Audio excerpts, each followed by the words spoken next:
Fort Jackson is a large part of today's modern Army.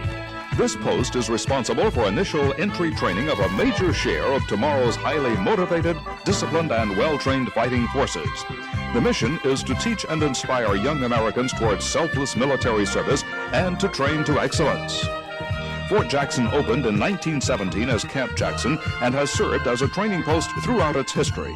Over 60,000 soldiers are trained here annually. The fort lies in the center of the Midlands region of South Carolina. Fort Jackson is in the position to provide for our nation and you an army of soldiers by which we can all be proud. Everything done is directed toward that mission, for at Fort Jackson the motto is, victory starts here.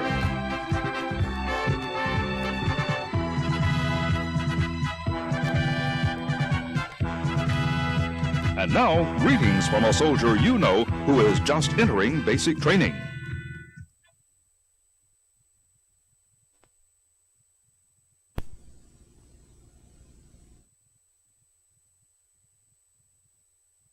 My mom, my dad, Jenny, Lindsay, Cindy, and Steph. I'm in full uniform, hat and all. I got the Velcro touch, like I said before. I'm leaving for basic Monday. We got a lot of stuff to do, so I'm gonna be really big when I get back, hopefully. We got this neat tape here. It's just something to show you what I really look like in full uniform. Everybody looks the same. Everybody looks like me. And that's basically all I have to say right now. I'll see you when I get home. Bye. Basic training is a physically and mentally demanding experience. For many, it is the greatest challenge they have yet undertaken. Not all who begin successfully complete the training. To enhance training effectiveness and soldier motivation, basic training is conducted in 3 distinct phases.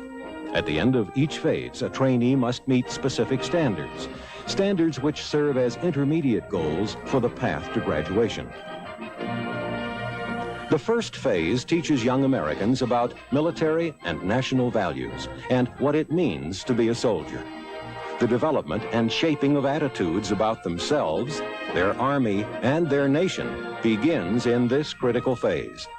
They are introduced to barracks life, physical readiness training, proper wear of the uniform, drill and ceremony, each designed to instill a sense of discipline, self-confidence, self-esteem, self-respect, motivation, and teamwork.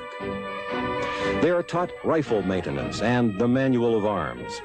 Also during this phase, each trainee is officially welcomed into the Army while participating in a memorable and patriotic command retreat ceremony. This phase continues with first aid training, which teaches the basic life-saving and sustaining skills. Trainees learn to react properly to the dangers of nuclear, biological, or chemical attack in NBC training. Recognizing terrain features and using a compass are a vital part of map reading and land navigation instruction. The phonetic alphabet and basic radio telephone procedures are mastered during radio communications classes. During the first phase, units tackle the Fit to Win physical fitness course and Victory Tower. There, trainees continue to build their physical fitness and confidence. During Phase 2, trainees begin their instruction in basic rifle marksmanship. They learn how to assemble, disassemble, and zero their weapons, and how to engage stationary and pop-up targets at distances of up to 300 meters. The goal, to have every trainee qualify with the M16 rifle.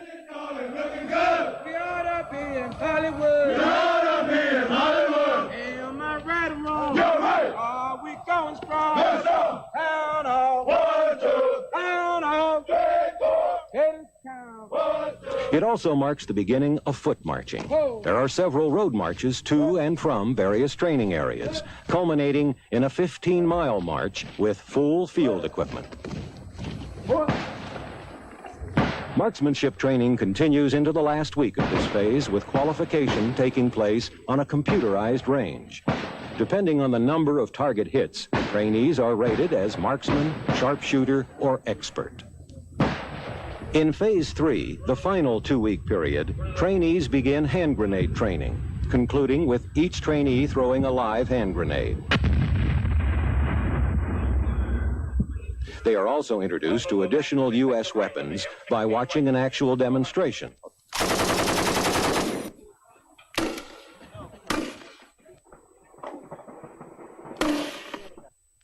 During this phase, companies move to field sites where they bivouac for 4 nights. Divided into buddy teams, they learn how to take care of themselves and their equipment in a field environment. Individual combat skills are a major part of the field training. Teamwork and the proper use of cover, concealment, and suppressive fires are required to successfully complete this portion of the training cycle.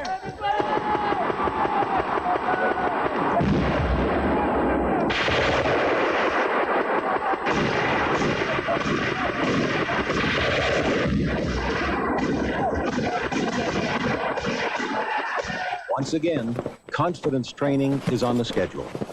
The trainees negotiate the Fit to Win course again. After 8 weeks, trainees undergo a final physical readiness test and soldier proficiency testing at the Common Skills Test Site.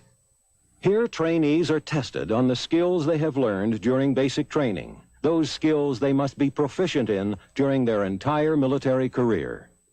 Finally, it's graduation, which is recognition of perhaps the most significant accomplishment of their lives. Families from across the United States are encouraged to attend and frequently travel long distances to share this day with their proud son or daughter. Approximately 40%, or 20,000 graduates, remain here for Advanced Individual Training, or AIT. The remainder travel to other posts throughout the United States for their specialty training.